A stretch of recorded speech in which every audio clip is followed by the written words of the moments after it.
Assalamualaikum warahmatullahi wabarakatuh. Waalaikumsalam warahmatullahi wabarakatuh. Alhamdulillahirabbil alamin. Wassalatu wassalamu ala asyrofil anbiya'i wal mursalin wa ala alihi washabbihi ajma'in.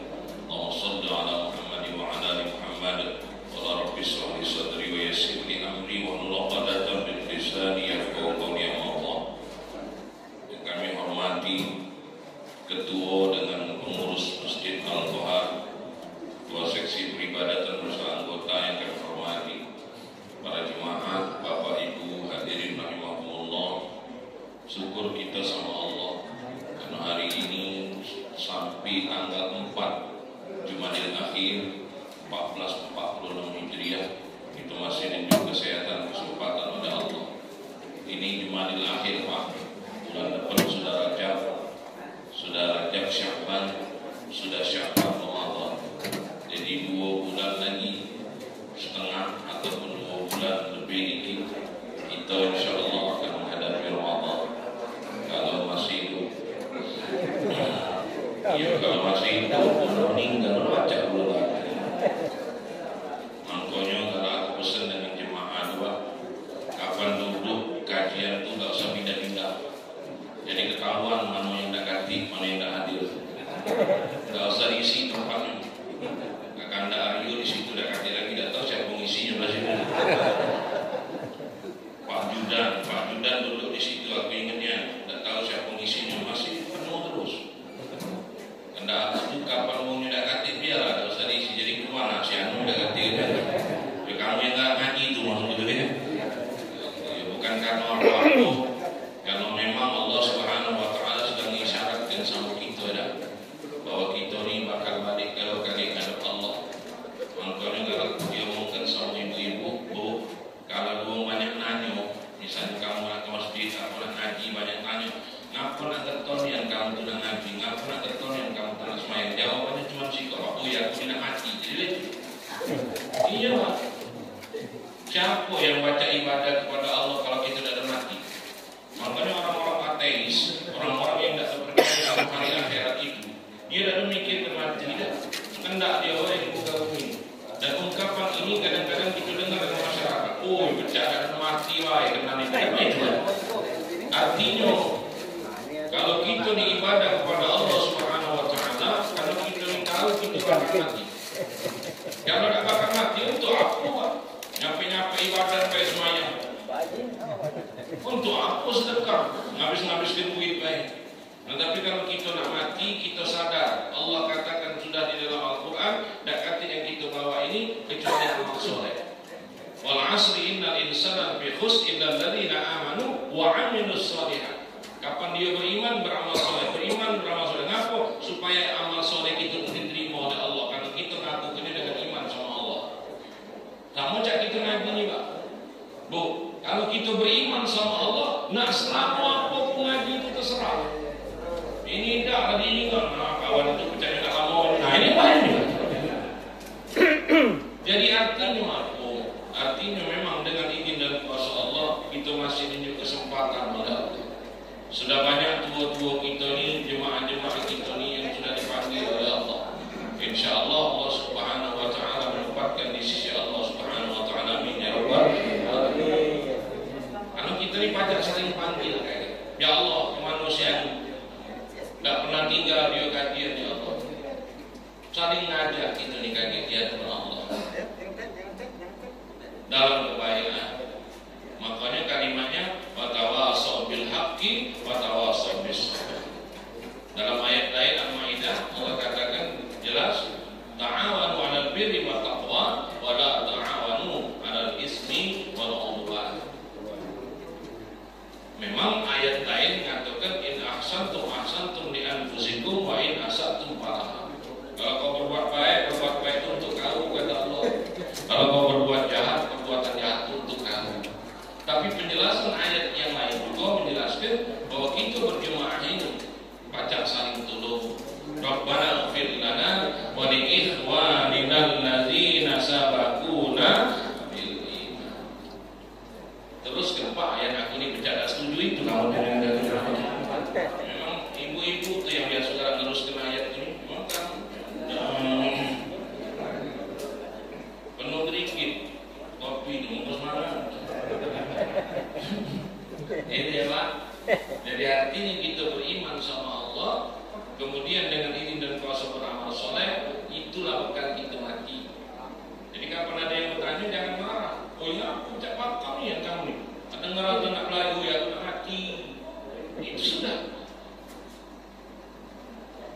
kadang-kadang kesel kita kan, lah tahu ibu-ibu bawa telepon, lah tahu bawa Quran ikannya, nak kemana bu? Nak mancing, bu di mana? Tidaklah, kita beribadah sama Allah. Salawat beriring salam kepada Rasulullah Muhammad sallallahu alaihi wasallam. Insyaallah kita semua berpersiapan. Bapak-bapak, saudara-saudara jemaah yang dimuliakan Allah, Utsman bin Affan, salah seorang sahabat Rasulullah sallallahu alaihi wasallam, pernah berpandangan. Apa kata beliau? Orang yang beriman itu sejognya takut menghadapi beberapa perkara, 6 perkara. Nah, supaya kita tidak ada nanya-nanya ngaji kita ini 6 perkara kak. Nah, hari sore ini apa? Subuh ini kita 3 perkara dulu. Nah, 3 perkara entah apa? Enak ya? Nah, jadi supaya kamu tuh ngaji dulu. Nah, cuma 3. Kalau aku ngomong 6, kakek kamu berdetak. Ya Allah, 6 kan panjangnya. Kopi cuma seperempat. Nah, ini bahaya. Ya, pokoknya 3 dulu. Apa kata Utsman bin Affan? Yang pertama, orang yang beriman itu takut dicabut keimanannya oleh Allah di saat dicabut nyawanya. Takut dicabut keimanannya oleh Allah di saatnya dicabut nyawanya. Karena memang nak kasih jaminan, Pak. Makanya kita dalam sujud terakhir itu dianjurkan Allahumma inni as'aluka husnul khatimah. Maka kita berdoa sama-sama dengan imam atau berdoa direct, kita minta sabbitna bil iman, wasabbitna bil qalbi, wasabbitna bil istiqamah, wasabbitna terus, sabbitna minta kuatkan keimanan. Karena tak kasih jaminan, karena sudah dapat riwayat kita, bapak-bapak, ibu-ibu sudah pernah dengar dari para kiai-kiai kita, para ustaz-ustaz kita ngomong, wong yang beriman sama Allah Subhanahu wa taala mati nusul khatimah. Mana riwayatnya, mana ceritanya itu? Diajak belis. Kalau iblis itu Pak, belis banyak. Tak kati hubungannya dengan kaidah bahasa Arab ini. Ya, belis itu ucapan kita baik. Tapi kamu cari di kitab bahasa Arab. Jamak dari iblis belis. Nah, bukanlah. Iblis itu bahasa kita baik. Dia ahli ibadah, dia ada iblis minum, dia tak pernah minum, kata belis itu kau jangan wangi anggur. Wangi ini. Paling orang yang tak pernah minum, Pak, minum anggur, minum figur itu mabuk, tapi memang biasa. Tidak usah senyum Pak, kaki ketahuan kamu tuh biasa minum. Ya. Kalau orang biasa kan mabuk, diajaknya kemudian puyeng palanya, kemudian dia keluar, kemudian dia berzina, sudah berzina dikejar uang mati su'ul khatimah.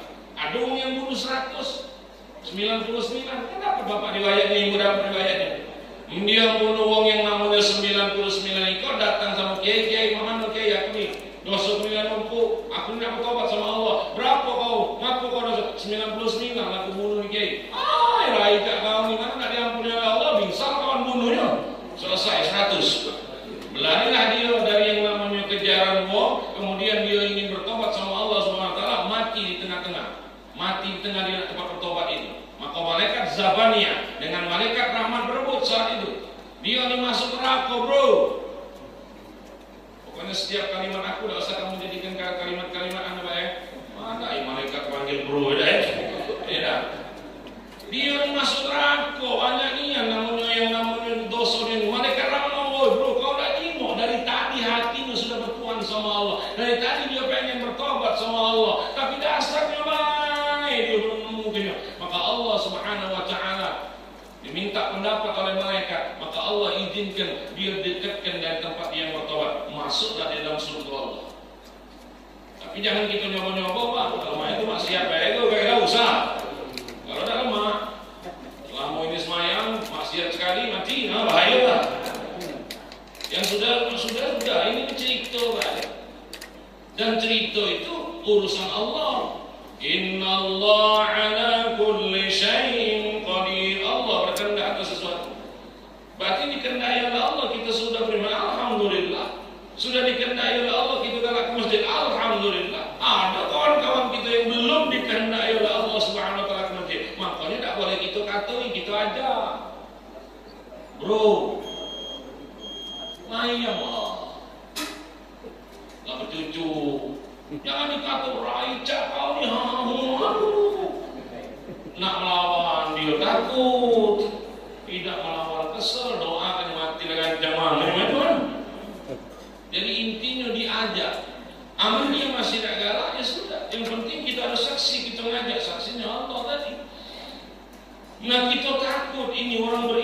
takut. Makanya Ibnu Mas'ud berdoa sama Allah, ya Allah, sesungguhnya aku mohon kepadamu keimanan yang tidak akan kembali murtad, kenikmatan yang tiada habis, bidadari bermata jeli yang tidak akan putus, menemani Rasulullah SAW Muhammad di surga yang tertinggi lagi kekal. Itu doa Ibnu Mas'ud, minta sama Allah supaya iman ini tidak ada murtad. Kalau kita tidak kasih jaminan, Pak. Benar. Salah seorang sahabat yang meninggalnya dengan izin dan kuasa Allah di medan jihad, meninggal dalam keadaan yang namanya mati dalam keadaan. Sahabat-sahabat ngomong sama, ya Rasulullah, si fulan sudah meninggal dalam keadaan husnul khatimah, ya Rasul. Kenapa dia meninggal dalam keadaan jihad di jalan Allah? Belum sempat Rasulullah menjaga statement, ngomong Jibril sama Rasulullah, mat, kenapa? Ya, yang namanya Jibril dan Muhammad kan. Minta maaf, ini kakek kamu kata pelecehan terhadap Rasulullah ya. Jibril ngomong, mat, dia itu bukan husnul khatimah. Nah, apa kau tahu Jibril? Tahu, mat.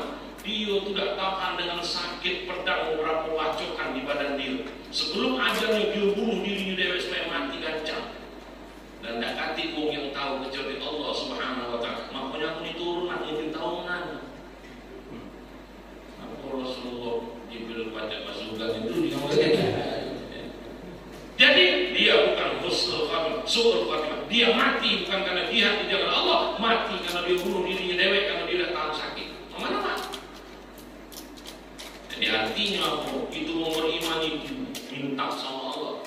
Allahumma inni as'aluka husnul khatimah. Kapan dia sudah husnul khatimah, insya Allah dia sudah beriman sama Allah Subhanahu wa ta'ala. Ya Pak? Jadi artinya kita sama-sama mengingatkan diri kita. Kita ni orang sudah beriman kalau sama hati luka je tidak beriman kalau mau masuk masjid pasti beriman sama Allah. Hati luka tidak beriman sama Allah. Pasti beriman kita sama Allah. Kalau kita tidak percaya sama Allah, ada kita masuk masjid. Bukan kalau kopi dengan kue kan yang tiap satu kita hadir itu bukan. Kalau ada kata ditanya orang itu. Tapi kita sama Allah. Yang kedua orang beriman kepada Allah Subhanahu wa ta'ala itu takut kepada setan iblis laknatullah alaih. Jangan-jangan setan mengatakan amal soleh. Makanya sering kita pernah ngomongkan, siapa yang ngomong semayang itu perbuatan maksiat? Tapi kenapa Allah ngomong fawailul lil musallin alladzina hum an salatihim sahun. Kalau perbuatannya jelas dalam maksiat, tak perlu lagi kita ngomong. Oh malik, kita ngomong, oh amal bagus, amal soleh kawan ini apa? Pot tiga iko hilang, bukan? Kapan dia sudah yang namanya maling jelas maksiat, kan gitu Pak.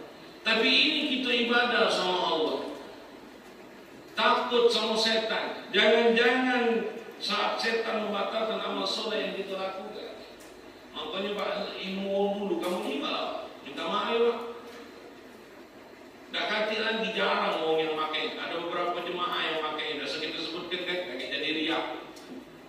Yang jemaah itu, kamu juga lah Pak. Sekarang ini Bu kadang-kadang kapan kita datang langsung takbir Allahu Akbar, kapan banyak baca ke bid'ah ni Pak. Bid'ah dari mana? Belum semayang kecuali kalau dia takbir Allahu Akbar, qul a'udzu birabbin nas, malikin nas, ilahin nas, min syarril. Baru kamu nyimak cara orang dulu Pak, yai-yai kita dulu. Bukan sekelas ustaz, yai-yai kapan dia nak semayang banyak yang baca ni. Makanya juga ada jemaah yang kalau dengar baca, cuma tak saya sebut kaki dia riak kan. Aduh, kaki dia jadi berdosa kayak masa itu. Aduh, rasulnya lewat siapa-siapa yang pernah pakai. Sampai sekarang mungkin masih hidup. Kapan dia nak semayang itu banyak yang baca. Bismillahirrahmanirrahim. Astagfirullah. Astagfirullah. Dia minta sama Allah jangan sampai amal soleh yang melakukan kaget jadi amal soleh ya Allah. Karena setan selalu menggoda. Kalau dia bermaksiat tak mungkin digoda setan. Dianjurkan. Sekarang kamu ingat datang Allahu Akbar. Kapan lamunin? Lama-lama kau takbir. Ini yang kau baca. Tak kaki aja Nabi main. Mana karaya Jangan pernah dikata kepikiran ibu. Kecuali kalau dia dalam sholat nambah-nambahi, ya subhana rabbiyal azim wa bihamdi, subhana rabbiyal azim wa bihamdi, subhana rabbiyal azim wa bihamdi, nastaghfirullahaladzim alladzi la quwwat. Nah, itu baru bid'ah. Katik Nabi nganjurkan subhana rabbiyal azim ditambahi dengan nastaghfirullah. Bukan kamu tuh diam dulu ya, takut juga menyinggung kamu juga. Supaya apa? Hatinya kan Qur'an itu berbina supaya setan tidak berwaswasi hati. Itu kan amalannya. Nastaghfirullahaladzim, ini minta ampun ya Allah, jangan sampai amal aku ini jadi amal toleh ya Allah. Itu kan banyak dibaca. Itu ajaran yai kita dulu itu. Minta maaf apa? Dan kita sering dengar. Ya, ngaku yai nanyo ngaku baca oh ina itu ni semaya ni kena hati ni waswas. Setan iblis, aku itu baca Quran berbina minta tolong sama Allah. Ngaku nastaghfirullahaladzim, nastaghfirullah, itu ni minta ampun sama Allah. Kalau kita ni banyak doa tunas, sekarang kita nak hadap Allah supaya amal kita ni diterima oleh Allah. Ya benar Pak. Kalau kajian sholatnya benar, Imam Hanafi ngomong tak perlu usul di fardhu, usul tak perlu, benar. Yang ngomong usul itu siapa? Imam Syafi'i. Imam Syafi'i pun ada sebagian pengikutnya yang sama dengan Imam Hanafi karena niat itu hanya dalam hati bukan lapas. Benar. Itu cara kita ngaji juga. Tapi kalau kalimat-kalimat yang sebelum semua yang sudah kita katakan, dari mana kita ngomong itu bid'ah itu? Tidak masuk dalam semayang lingkungan. Nah kamu baca bukan tak kamu tuh. Aduh ni lama. Ditanya, wah kenapa kamu lama? Apa kamu banyak baca? Bukan, aku lupa semayang apa ni. Nah, lupa niat doa itu. Ada yang cerita. Bingung dia semayang apa ni. Ini Pak, coba kamu renung coba, minta maaf. Ada tak kamu pernah dengar yai-yai kita lama dulu? Nah itu kan, kapal semayang itu kita yang udah masih budak kecil dulu. Kalau kamu, yai belum takbir. Banyak yang dia baca. Karena apa? Rupanya Utsman bin Affan ngomong, orang beriman itu takut kalau setan ini jangan-jangan membatalkan amal soleh. Ini makanya kita berharap sama jangan. Siapa ngomongnya bukan amal soleh itu? Duduk, dengarkan majelis ta'lim, majelis yang sangat dicintai Allah dan Rasulnya. Tidak, amal soleh ini. Tapi setan ini tidak batalkan. Setan ini hati kita ini yang tidak dibatalkan itu. Kopi ini, sedikit kopi ini kamu kecil. Ngaji ini, kenapa dimakan? Macam hati kita. Dan kadang-kadang tidak kita lawan, kita biarkan. Ujungnya, dulu dia tidak kena. Terjinok. Tapi kalau kita lawan, astagfirullahaladzim, astagfirullah, apa terima ini, astagfirullah. Tapi ngomong lewat lama-lama, jangan kuat-kuat, kalau sebelum ngomong, percaya masuk kawan ini. Ini Pak, seperti itu. Jangan sampai iblis, itu tadi, kalau dia ternyata amal ini tidak soleh, tak perlu jadi masalah. Ini amal soleh Pak. Rupanya Utsman bin Affan ini khawatir. Kalau kakek setan ini ngomong sama kita, benar, kau jiwa hebat engkau datang duluan, uji belis. Kau jiwa, kau ini hebat, uji belis. Kenapa kita minta ini? Mungkin juga Pak minta maaf. Di kita lingkungan ini ada yang masih pakai, tapi kebanyakan termasuk aku dan pakai lagi. Apa nak semayang? Katik bacaan ini, malah nyiwa imam. Nah, kamu percaya kawan di sini. Tak katik konsen. Dan saya pastikan bapak-bapak itu pasti membenarkan kalimat aku. Kamu kecil-kecil dulu. Ingatlah, lamanya dibacanya kadang Bismillahirrahmanirrahim. Stop. Tanya sama kiai. Makanya kalau kamu ragu Pak, kita tanya sama kiai. Misalnya kiai itu tidak menunjuk ilmu dari kita. Dia punya amalan supaya kita tidak ada orang bertanya kiai. Tidak maaf kiai tanya. Kita tanya. Nah, oke, itulah jawabannya. Walaupun bukan kiai, bukan gitu. Kita nanya kiai misalnya Itu tanya, wah, kamu tadi ngaku lamonnya. Bukan orang siapa ibadah nanu. Rumah ini pasti diterangkan. Dan ilmu itu semakin lama kadang-kadang semakin hilang. Ujung-ujungnya yang terjadi apa itu? Makanya imam-imam itu niatnya dalam hati dikuatkan. Nah, ini mulai itu Pak suara kota kedua nih, dengar itu selesai. Ya, itu yang kedua. Yang ketiga, takut kepada malaikat pencatat amal. Jangan-jangan malaikat pencatat amal itu justru mencatatkan sesuatu yang membuat itu malu di hadapan Allah. Atau kata Rasulullah, fudu'ud dunya ahwanu min fudu'il akhirah. Terbukanya kejelekan di dunia lebih ringan daripada terbukanya kejelekan di akhirat. Takut sama malaikat pencatat amal. Jangan-jangan malaikat pencatat amal justru mencatatkan sesuatu yang membuat dia malu di hadapan Allah. Dan sebelum dia malu, Pak, ditampakkanlah oleh Allah. Bagaimana yang pernah kita dengar daripada Ustaz, seorang yang ahli ibadah, yang dia tiap malam dia dengan izin dan kuasa Allah tidak pernah tinggal tahajud. Pas suatu malam dia nak ngambil duduk, di jingoknya ada orang duduk di tepian wudhu itu bawa kitab banyak. Karena kita cerita baik. Siapa kau ini? Aku malaikat. Malaikat apa? Pencatat amal. Nak beneran. Coba kinai. Adalah aku amalan aku yang hebat yang ngake insya Allah ngantarkan aku ke surga. Dicapai oleh malaikat. Berapa kali bolak-balik? Ada. Ngerti belum? Makin naik lagi malaikat. Nah, nasihat-nasihat yang baik dulu turnasi kadang-kadang di fadilatul amal, walaupun minta maaf, minta ampun sama Allah, hadisnya hasan, hadisnya yang namanya tuh hadis-hadis riwayat-riwayat seperti itu, misalnya hadis dhaif dijadikan oleh sebagian ulama sebagai sandaran, kalau itu sebagai cerita baik. Aduh, makanya kemarin ditanya oleh mahasiswa itu, apa beda, kenapa terjadi perbedaan pendapat para ulama Hanafi dengan Imam Syafi'i? Kalau Hanafi hadis-hadis yang hasan, hadis-hadis yang namanya sifatnya yang tidak masyhur diambil, dicomot oleh beliau itu, dicampur dengan hadis-hadis yang sahih untuk dijadikan yang namanya hujjah atau hukum. Tapi kalau Imam Syafi'i lebih selektif dia. Kalau hadis-hadis yang sifatnya hasan, tidak sahihnya tidak benar, hadisnya tidak diambil oleh dia. Makanya ada perbedaan pendapat. Perbedaan pendapatnya misalnya di cara ambil dulu, ya kan?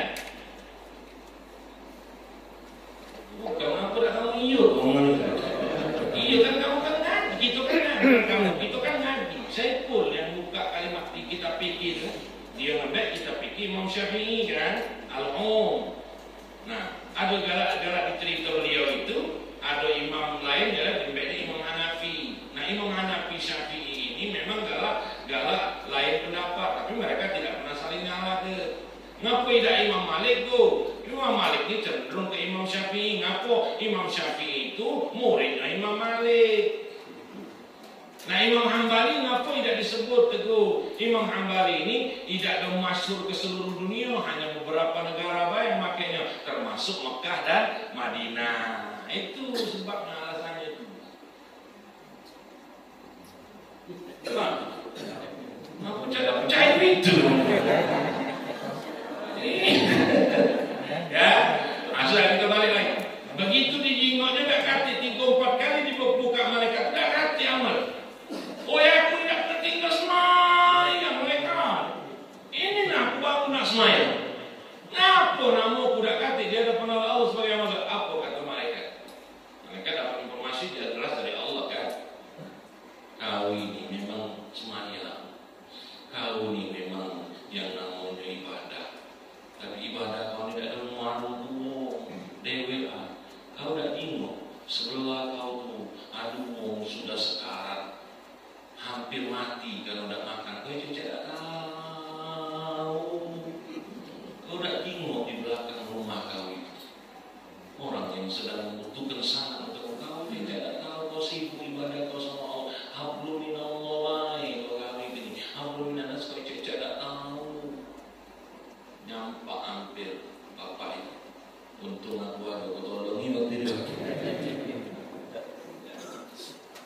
artinya benerlah yang katakan Allah. Duribat alaihim zillatu aynama subiqu illa bihablin minallah wa hablin minan nas. Di mana saja kamu berada kamu akan ditimpa kehinaan illa bihablin minallah, kecuali dia berhubungan sama Allah, wa hablin minan nas, berhubungan dengan manusia. Mana yang nanti minta dari manusia? Doanya, Pak. Sedangkan kita ini disuruh berhubungan dengan manusia ini, mana yang kita minta dari manusia? Doanya, bukan minta duitnya. Doanya itu. Apa lagi doa ini? Dikabulkan Tuhan. Kutukannya jadi kenyataan. Bila kau sayang pada kekasih. Sebab lagu apa itu? Cepatlah keramat. Nah, kayak duitnya dengan keadaan ini deh. Ini apa? Jadi yang nak kita pinta dari manusia ini kan kenapa kita diusul berhubungan dengan manusia? Oh doanya, kenapa? Puji Tuhan. Doa orang yang terzalim itu diangkat oleh Allah dan kaki, walaupun dia bukan beragama Islam, kalau dia merasa terzalimi, diangkat dikabulkan oleh Allah. Benar? Nah, makanya kita disuruh artinya kebalikannya. Kalau kita sering berhubungan dengan manusia, kita tidak kati, kita sudah yang namanya dipanggil oleh Allah, uang juga ngomong, ya Allah, waktu ada kakak itu, ya Allah, tuh aduh itu, ya Allah, tuh mamang itu. Kan kita sudah rasa kan di masjid ini kan, keluar mewek doa gitu kan. Woi, kalau ada kakak itu dulu, kalau ada dua itu dulu. Itu yang nak dimaksudkan supaya hablum minan nas. Ngan ini sibuk uruskan dengan Allah, tapi ngan lalaikan dengan urusan dengan manusia. Maka kita takut jangan sampai malaikatnya teramal kebaikan kita tuh, perasaan kita sudah amal kebaikan. Kau tahu kita dibuat malaikat itu malu di hadapan Allah. Dan yang paling terang Bapak, yang pernah kita sampaikan juga dalam riwayat, bagaimana orang itu membaca Al-Quran, tapi begitu dia di hadapan Allah minta amal Al-Qurannya, amal Quran itu digebukkan oleh Allah pemukul itu. Ngaku kalau kau baca Al-Quran bukan karena aku, bukan karena Allah, kau baca Quran karena banyak yang lain. Itu kan Pak, Ibu yang menyangkut tadi ya. Itu juga masih berhubungan dengan amal yang nomor satu, penyangkut amal kita diterima oleh Allah melalui malaikat amal ini. Kalau tahu di akhirat dibuat malu oleh Allah. Bapak Ibu yang dirahmati Allah Subhanahu Wa Taala, inilah digo ketakutan orang beriman. Ya sesuai janjian Tuhan. Habis setelah kopi minum aja lah.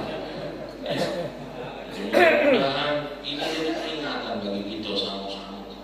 Kalau memang kita ini ngomongnya sudah beriman sama Allah, sekali lagi kita kata, itu jadi saksi di antara kita Pak. Tidak mungkin kita tidak beriman sama Allah. Tidak mungkin kita bisa masuk masjid. Tidak mungkin kita bisa yang namanya nunggu dunia ini ibadah kalau tidak dibekali dengan iman sama Allah Subhanahu Wa Taala. Dan iman ini hendaknya kita lekatkan terus dalam hati dan badan kita. Bapak Ibu yang dirahmati Allah Subhanahu Wa Taala, sampai sini baik kajian kita untuk hari ini. Mudah-mudahan Allah Subhanahu Wa Taala ridho, dan insya Allah lain waktu kita bertemu lagi, dan mudah-mudahan kita bahas lagi yang tiga. Bapak Ibu yang dirahmati Allah Subhanahu Wa Taala, apa Bu? Iya loh, kendak Bu. Di masjid lain mah itu juga Bu Pak. Aku lah sudah ngomong juga, mah itu kan memang. Para ibu telah ngomong kan, aku tidak ada nyimak waktu Bu. Tidak ada nyimak terang aku tidak kan. Kapan hatiku tidak galak lagi ngomong, berhenti ya Bu. Ini tidak belum terang, laju lagi belum terang. Ujungnya, nanti lah ujungnya hati tidak lemah. Kakek yang kamu mbak yang ujung omongan aku itu, yang tiga tadi hilang. Iya Pak, karena maksud diri tadi belum terang, ngomong lagi. Nah, jadi ibu tidak usah untung. Tidak, memang mak itulah. Jadi tidak ganti lagi nak ngomongkan habis. Nah, kalau seandainya itu tadi kalau Allah ridho sama-sama kita yang namanya ibadah sama Allah SWT ini diterima oleh Allah, dan lain waktu kita sambung lagi. Aku tahu kamu tidak nunggu suruh lama kan. Biasanya kapan sudah ceramah 1, 5 menit sampai makan lah suruh. Biasanya Pak. Minta maaf ya Bu, Bapak Ibu hadirin Allah. Mudah-mudahan Allah ridho